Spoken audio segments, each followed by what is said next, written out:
Toi qui es malade, reçois ta guérison. Toi qui souffres des douleurs de bas-ventre, que la main de Dieu soit sur ton bas-ventre et que cette douleur parte au nom de Jésus.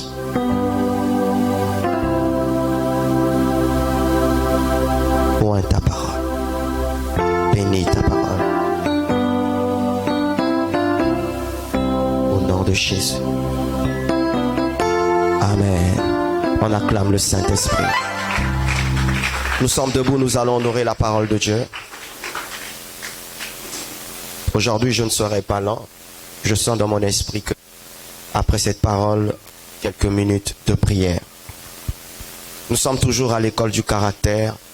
Ce matin, nous allons lire la parole de Dieu. Nous sommes dans le livre de Galates chapitre 4, le verset 1 à 7. Mais nous allons lire le verset 1 à 2, pardon. Galates chapitre 4, le verset 1 à 2.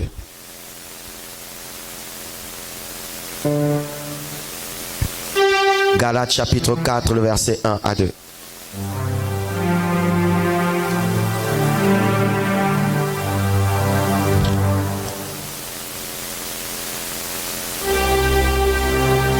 Galates chapitre 4, le verset 1 à 2. Voici ce que dit la Bible. Or, aussi longtemps que l'héritier est un enfant, je dis qu'il ne diffère en rien d'un esclave, quoiqu'il soit le maître de tout. Mais il est sous des tuteurs et des administrateurs jusqu'au temps marqué par le Père. Genèse chapitre 1, le verset 26. Genèse chapitre 1, le verset 26. La Bible dit ceci. Puis Dieu dit, faisons l'homme à notre image, selon notre ressemblance, et qu'il domine sur les poissons de la mer, sur les oiseaux du ciel, sur le bétail, sur toute la terre, et sur tous les reptiles qui rampent sur la terre. Enfin, un dernier texte dans Matthieu chapitre 4, le verset 2. Matthieu chapitre 4, le verset 2.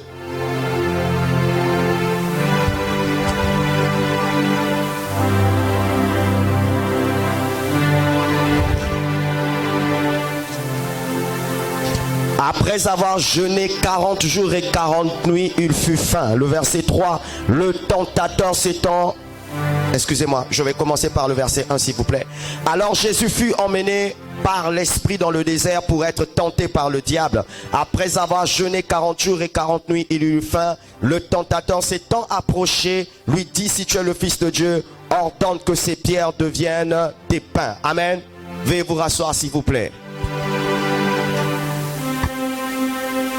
Une fois de plus, je vous salue au nom de Jésus. Nous avons, dernièrement, le jeudi, nous avons parlé sur la définition du caractère parce que nous sommes à l'école du caractère, nous sommes en train de parler sur le caractère. Mais j'aimerais préciser une chose ce matin. Le caractère, c'est général. Mais il y a le bon et le mauvais caractère. Amen. Mais j'aimerais d'abord donner la définition. Comme je l'ai dit le jeudi, certainement il y a de ceux qui n'étaient pas là. Lorsqu'on dit qu'une personne a un caractère, avoir le caractère, qu'est-ce que ça veut dire? Avoir du caractère signifie être une personne intègre, qui respecte et qui se fait respecter, qui ne fléchit pas face à l'autre par peur, mais qui n'a pas de souci à reconnaître ses doutes quand il est assailli. Elle sait aussi reconnaître que l'autre a raison quand c'est le cas. Elle ne change pas de stature. Amen. Et ce matin, je vais continuer toujours dans le même élan. Il y a un texte biblique que je n'ai pas encore lu, mais je crois que tout le monde ici le sait. Bien aimé, pourquoi le Seigneur veut faire un travail de caractère dans nos vies? C'est parce que le but, premièrement, est que tu puisses ressembler à Jésus. L'apôtre Paul dit, soyez mes imitateurs comme je le suis aussi de Christ. L'objectif de tout chrétien, c'est de ressembler à Jésus. Tout chrétien qui n'arrive pas à ressembler à Jésus, c'est comme s'il n'a rien fait. Parce que c'est Jésus qui t'a sauvé. L'objectif, c'est que tu arrives à le ressembler. Amen. Et la deuxième des choses, c'est que le Seigneur le fait tout simplement. Il le fait tout simplement parce que l'héritage qu'il a pour toi nécessite que tu aies un bon caractère. Si tu veux prendre possession de ton héritage et qu'il n'y a pas un bon caractère, la bénédiction peut être là, mais tu vas passer à côté de la bénédiction. Pourquoi? Parce que tu n'as pas été préparé pour ça, parce que tu as eu un mauvais caractère. La troisième raison, nous tous, nous ne sommes pas nés chrétiens. Nous sommes devenus chrétiens. On ne naît pas chrétien, mais on le devient. Parce que sache-le que quiconque est né d'une femme sort d'abord de la race adamique. C'est-à-dire, il est sorti d'Adam. Mais celui qui reçoit Jésus comme Seigneur et Sauveur, il sort de la race de la nouvelle création. Mais tu dois comprendre une chose. C'est ton esprit qui est né de nouveau, c'est vrai. Quand tu reçois Jésus comme Seigneur et Sauveur, ton corps ne change pas. Ton teint ne change pas. Ta pensée ne change pas à l'instant. C'est ton esprit qui est né de nouveau. Amen. Et du coup, le travail que Dieu va faire, c'est au niveau de ton âme.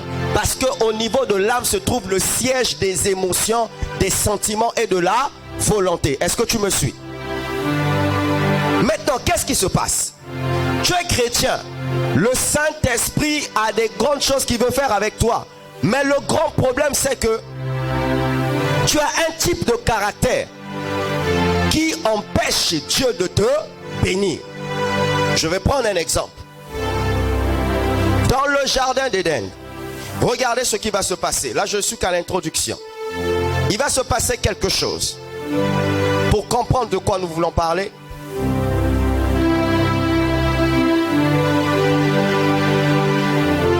quand je lis Genèse 2:18, voici ce que Dieu dit. L'Éternel dit, il n'est pas bon que l'homme soit seul. Je lui ferai une aide semblable à lui. L'Éternel Dieu forma de la terre tous les animaux des champs et tous les oiseaux du ciel et les fit venir vers l'homme pour voir comment il les appellerait, afin que tout être porte le nom qu'il lui donnerait. Pour gagner le temps, je vais sauter. Je vais aller au chapitre 3. Voici ce qui se passe. Le verset 9 dit ceci. Mais l'Éternel Dieu appela l'homme et lui dit, où es-tu? Il répondit, j'ai entendu ta voix dans le jardin, j'ai eu peur, parce que je suis nu et je me suis caché. L'Éternel Dieu dit, qui t'a appris que tu es nu? Est-ce que tu as mangé l'arbre dont je t'ai défendu de manger? L'homme répondit, la femme que tu as mise auprès de moi m'a donné l'arbre et j'en ai mangé. Il y a un enseignement ici, suis-moi très bien. Le Seigneur va réfléchir. À cause de la responsabilité d'Adam, il n'est pas bon que l'homme soit seul. Je lui ferai une aide. Il n'a pas dit une femme, il a dit une aide. Ça veut dire quoi? Il est responsable. Il faut qu'il y ait une personne qui vienne l'aider dans sa responsabilité. Ça veut dire que la femme qui doit venir dans la vie d'Adam devait venir pour l'aider dans la responsabilité.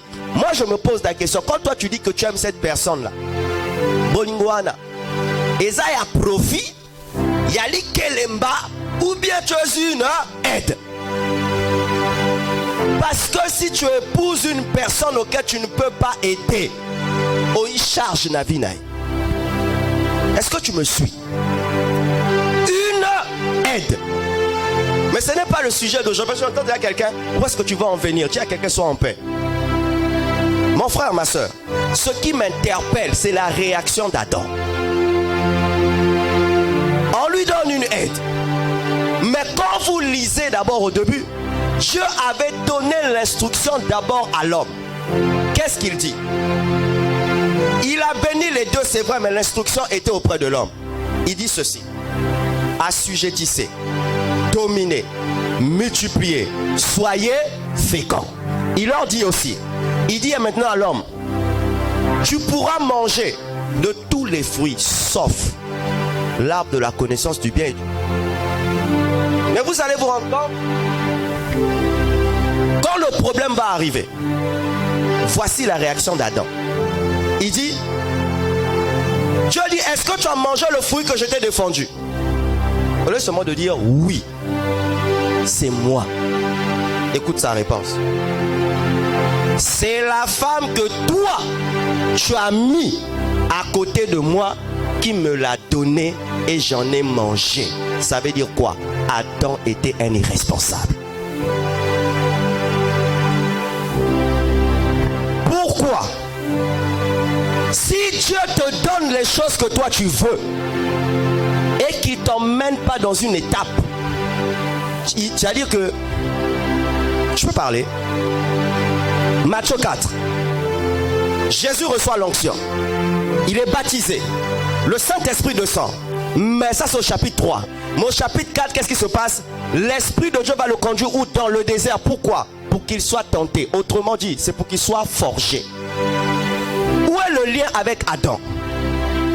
Jésus, pour assumer ses responsabilités, il fallait qu'il aille d'abord dans le désert. Adam n'est pas allé dans le désert, c'est pourquoi il s'est comporté comme un irresponsable. Le problème aujourd'hui, nous avons beaucoup de chrétiens qui prient, mais qui sont des irresponsables. Mon frère, ma soeur, Dieu pour te bénir, il veut que tu sois quelqu'un de responsable. C'est quoi ou c'est qui un responsable? Un responsable, c'est une personne qui est capable d'assumer ses responsabilités. C'est-à-dire, quand c'est lui, c'est lui. Quand ce n'est pas ça, ce n'est pas ça. Quand il reconnaît, il reconnaît. Nous avons beaucoup de gens qui aimeraient être bénis, mais qui sont des irresponsables. Monte, descend, jeûne, prie, va déjeuner. Dieu ne fera rien. Il ne déverse pas sa gloire sur des vases sales, entre parenthèses, auprès des irresponsables. L'église est remplie de trop de chrétiens irresponsables, des gens qui ne sont pas capables d'assumer, des gens qui ne sont pas capables de dire ça c'est moi, je reconnais, j'assume. Mais Adam va trouver une raison pour dire c'est la femme que tu as mis à côté de moi, au lieu de reconnaître qu'il avait tort. Mon frère, tu veux être béni, tu veux être élevé, gloire à Dieu. Es-tu prêt à assumer tes responsabilités? Tu vas te marier. Je vais prendre cette femme. Gloire à Dieu. Est-ce que tu es capable d'assumer tes responsabilités? Chers parents, en tout cas aujourd'hui, excusez-moi, je n'ai aucun problème avec une personne ici, mais je dois parler. Vous aimez faire les enfants, mais vous ne voulez pas assumer vos responsabilités. Moni quand même Zamba Pambola.